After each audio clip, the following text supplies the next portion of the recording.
পশ্চিমবঙ্গ একটা দুর্নীতির আখড়া।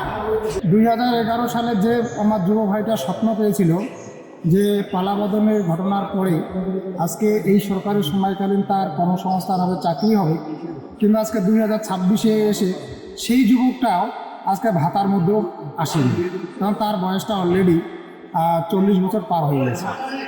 না পেলো কর্মসংস্থান, না পেলো সে ভাতা। প্রচুর যুবক তারা বাইরে ভিন রাজ্যে কাজে যাচ্ছে। কোথাও গিয়ে কি এই রাজ্যে কাজের অভাব রয়েছে?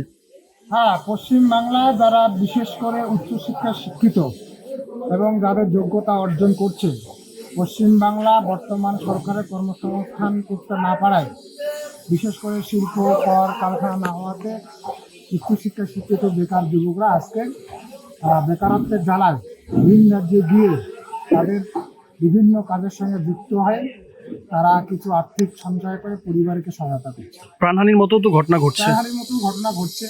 তারা জীবনে ঝুঁকি নিয়ে কাজ করতে যাচ্ছে, আমাদের পশ্চিমবাংলা থেকে ভিন রাজ্যে যাচ্ছে।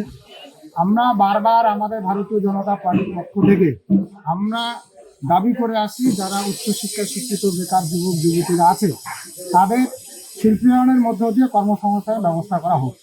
আচ্ছা, আপনি যেখানে কর্মসংস্থানের কথা বলেন সেখানে তো রাজ্যের মুখ্যমন্ত্রী ভাতার ব্যবস্থা করছে। দেখুন, এই ভাতা যেটা দিচ্ছে অ্যাকচুয়ালি যুবদের মেরুদণ্ডহীন করে দিল।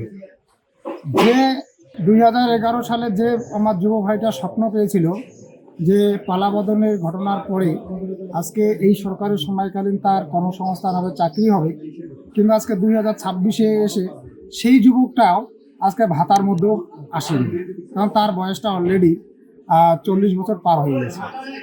না পেলো কর্মসংস্থান, না পেলো সে ভাতা, ফলে দিশাহীন অবস্থায় যুবক ভাইয়ের অবস্থা। ফলে আমরা ভাতা নয়, আমরা চাকরি চাই, কর্মসংস্থান চাই যুবদের। আচ্ছা, এই যে এত দুর্নীতি, পাহাড় সমান দুর্নীতি, সেই দুর্নীতির সমস্ত রকমের খবর আমরা তুলে ধরছি, সংবাদ মাধ্যম সেটা তুলে দেখাচ্ছে, কিন্তু শেষমেশ গিয়ে তো সবটাই গা ঢাকা দিচ্ছে। পশ্চিমবঙ্গ একটা দুর্নীতির আখড়া। আমরা বারবার সমস্ত দুর্নীতির বিরুদ্ধে প্রতিবাদ করেও খুব একটা সফল হয়নি। আমরা যার জন্য গোটা পশ্চিমবাংলায় আমরা ভারতীয় জনতা পার্টি পরিবর্তনের ডাক দিয়েছে। আগামী 2026 নির্বাচনে আমাদের পশ্চিমবাংলায় এই দুর্নীতিগ্রস্ত সরকারকে উৎখাত করে পশ্চিমবাংলা ভারতীয় জনতা পার্টির সরকার হবে। এই সরকারের মধ্য দিয়ে পশ্চিমবাংলায় আমাদের সোনার বাংলা গঠিত হবে, বেকার যুবক যুবতীদের জন্য কাজের সংস্থান হবে।